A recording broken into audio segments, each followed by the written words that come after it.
माझ्या माणसं मारले तहसीलदार मसरी साहेब कपूर साहेबांनी माझ्या माणसं टाकू टाकू मारले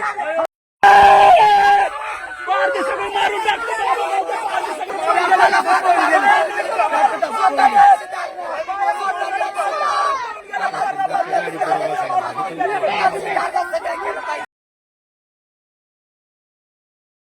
म्हणजे 8 एकराची पूजा तुमच्या हाताने दोघांची झालं.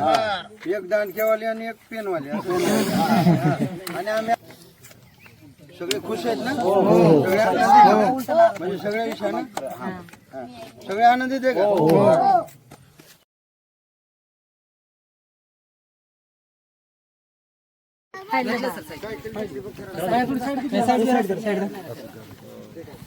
बरोबर. जीवनभर गोडीनच नातं टिकलं पाहिजे. एक आता आम्ही नाही येणार सारखं सारखं. बरोबर. आता तुम्हाला काय फोन करायचं ते साहेबांना करायचा. बरोबर. आणि तुमचे काय विषय आहेत ते एकदा साहेबांना जाऊन भेटूया. हे सारखे येतील बघा. ते 2 चेहरे म्हणजे करे साहेब आणि हे सारखे येतील इकडे. बरोबर. तुमचा संबंध त्यांच्याशी राहणार आहे. कधीही त्यांना आपल्याकडून वाईट शब्द जातात कामा नाही. फक्त त्यांना नकाशाचे एकदा डिझे त्यांना देखून द्या. म्हणजे आमच्या ते कथे तुम्ही धावला परत ते विषय त्यांच्या मनातला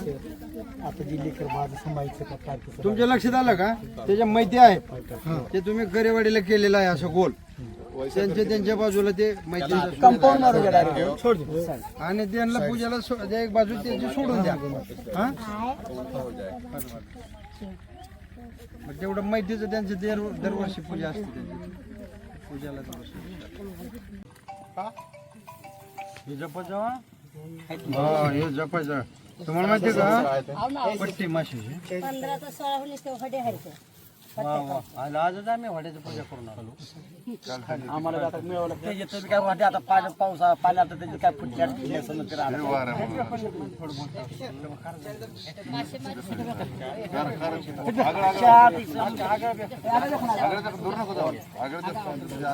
शिवाय रेशन मध्ये फ्री फुकट रेशन मध्ये बसून टाकलं साहेबांच्या आदेशात. ते खूप म्हणतो महाराष्ट्र. अहो साहेब तुम्ही कसं म्हणताय. आमच्या घरासमोर पोल टोकलाय. त्या पोलला तार अजून 20 वर्ष झाली तार टाकलाय. लाईट नाही काही. ते कसं होतं आतापर्यंत तुम्ही दिसला नाही. आता दिसायला लागलं तर आता दिसल्यानंतर होतं. मला एक म्हणायचं आहे की आता ह्याच्यामध्ये काही मोठी लोक आहेत काही गरीब लोक आहेत. आता 3 महिन्यांना रेसिंग मिळते.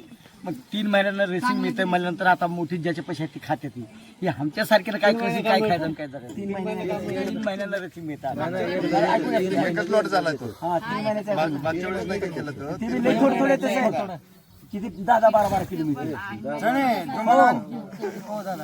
ऑनलाईन नाव केलेत ना रेशन मध्ये कुटुंब जेवढे असतात मला एक सांगा ना. नंतर जन्मलेली पोर रेशन कार्डवर कोणी लावायची. यांना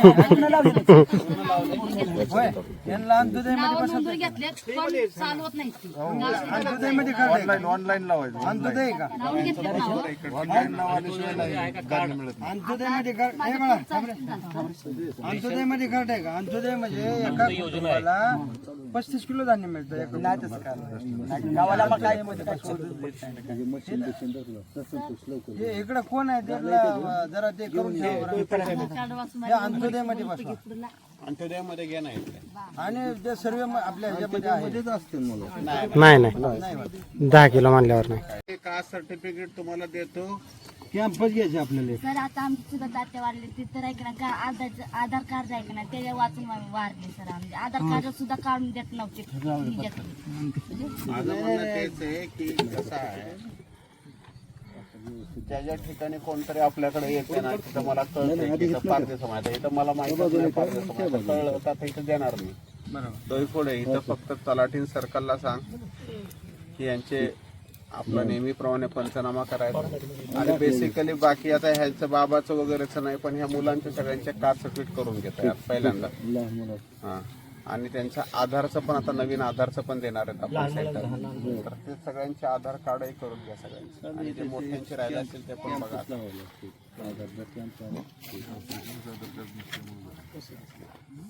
आधार नसल्यामुळे ऑपरेशन म्हणजे ते स्कीम मध्ये बसतो. 10 लाख आणि 5 लाख भरायची कुवत नाही.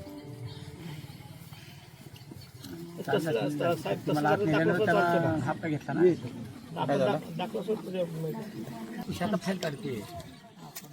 आपण कोणाचा अपंगाचा सर्टिफिकेट मुलगी माझीच आहे सर.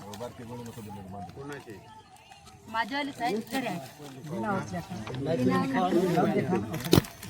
त्याला आता आणायला म्हणलं तर अपंगाचा होत आहे ना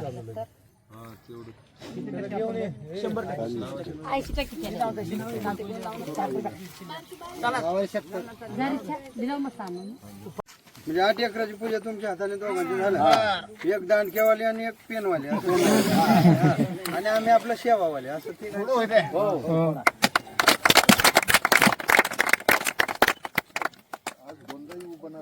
हा मग माणूसच गोड देवाकडे साहेब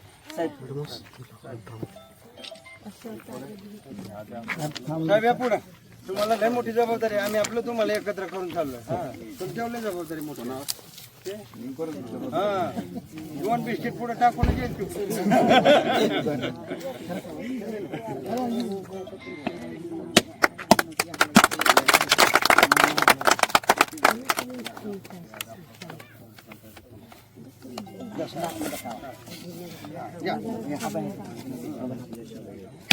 यांचा महत्वाचा फोटो घ्या.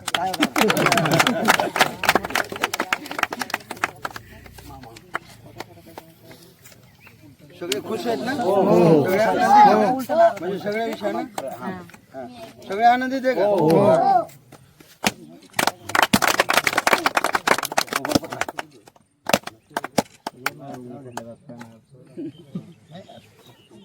चांगला दिवस आज. नाही आहे ना.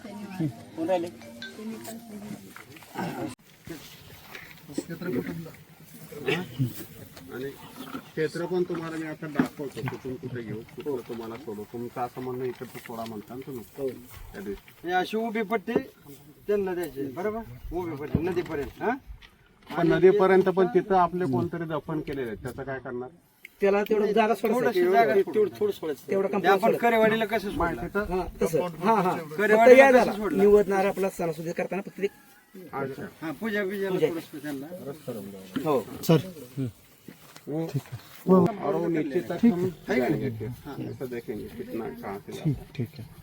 आणि तुमचं जे काही कुठं खड्डा बिड्डा झालेला आहे ना त्याची लेवल करून देते मग तुम्हाला पण पुढं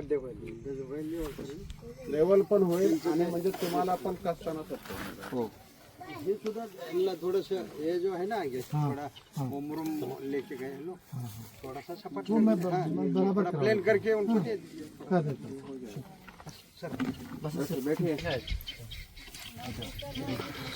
दहावी करून घे ना आता करून घ्यायची.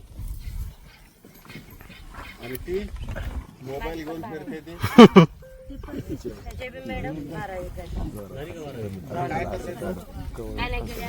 भावाचे पोरं सांभाळते. काय अभ्यास कर हे करत नाही आता याच वर्षी झालं की तर काय मग डिग्री करून घ्यायची पूर्ण पदवी शिक्षण. हा शिकलं पाहिजे तर तुम्ही पुढे जाल नाही तर काय करा.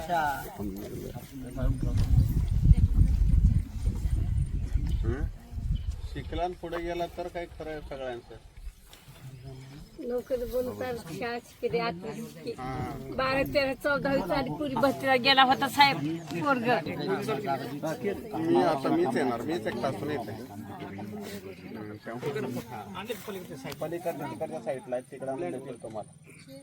आता आपण त्यांची पट्टी काढून दिली ना फ्रंटला त्यांच्या पट्ट्यात त्यांना फक्त ठेवण्याची मदत करूया म्हणजे त्याचे ठेवण्याचं आहे ना द्यायचं तर ते एका जागी अशी वळीन नाही.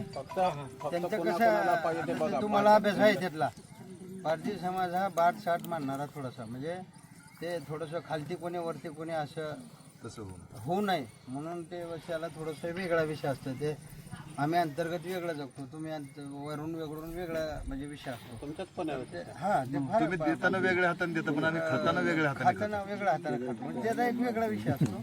तर त्या ठिकाणी आमच्या घराच्या मागं दुसऱ्या जाऊ नये. हा, देवाची पूजा असते काय विषय महिलेने जाऊ नये. महिलांना त्या घराच्या मग आता काय ठरलं तर ज्याच्या त्याच्या पट्टीमध्ये त्याची शेड एका ठिकाणी नको. आहे फक्त आपण काय करूया एका ठिकाणी देतात ज्यांच्या त्याच्या पट्टीनं त्यांना देऊन ठेवा. आता 5 शेड नंतर 2 शेड देत आहे. हा आजच्या कार्यक्रमासाठी उपस्थित शिवाजी साहेब मित्र नामदेवजी, ते डोईफोडे रावसाहेब, आमचे करे रावसाहेब, आवादा कंपनीचे, बाकी सर्व मी लोक, नामदेवांचे सहकारी. कारण तर मागच्या वेळेसच थोडंसं आमचं कोऑर्डिनेशन चुकलं, थोडंसं आमचा समन्वय नीट झाला नाही तर त्याच वेळेस हा मार्ग निघाला असता. त्यामुळे जे काही झालं ते थोडं गैरसमजूतनं झालं असेल. फक्त माझं म्हणणं आहे, मी प्रत्येक वेळी एकच असतं की सामंजस्यातनं मार्ग निघतो, भांडणातनं काही निघत नाही. एकमेकांशी बोललं तर मार्ग निघतो, नाही तर मी निघणार नाही. त्यामुळे ह्या निमित्तानं फक्त माझं एकच म्हणणं आहे की जे काही आहे आपण ते व्यवस्थित सामंजस्याने करू. आणि ते करताना आजच्या कार्यक्रमासाठी उपस्थित व्यासपीठ साहेब, मित्र नामदेवजी, ते डोईफोडे रावसाहेब, आमचे करे रावसाहेब, आवादा कंपनीचे, बाकी सर्व मी लोक, नामदेवांचे सहकारी. कारण तर मागच्या वेळेसच थोडंसं आमचं कोऑर्डिनेशन चुकलं, थोडंसं आमचा समन्वय नीट झाला नाही तर त्याच वेळेस हा मार्ग निघाला असता. त्यामुळे जे काही झालं ते थोडं गैरसमजूतनं झालं असेल. फक्त माझं म्हणणं आहे, मी प्रत्येक वेळी एकच असतं की सामंजस्यातनं मार्ग निघतो, भांडणातनं काही निघत नाही. एकमेकांशी बोललं तर मार्ग निघतो, नाही तर मी निघणार नाही. त्यामुळे ह्या निमित्तानं फक्त माझं एकच म्हणणं आहे की जे काही आहे आपण ते व्यवस्थित सामंजस्याने करू. आणि ते करताना सुद्धा आता म्हणूनच मी माहिती घेतली की किती मुलं शिकतायत. सगळे जवळपास सगळे शिकतायत. तर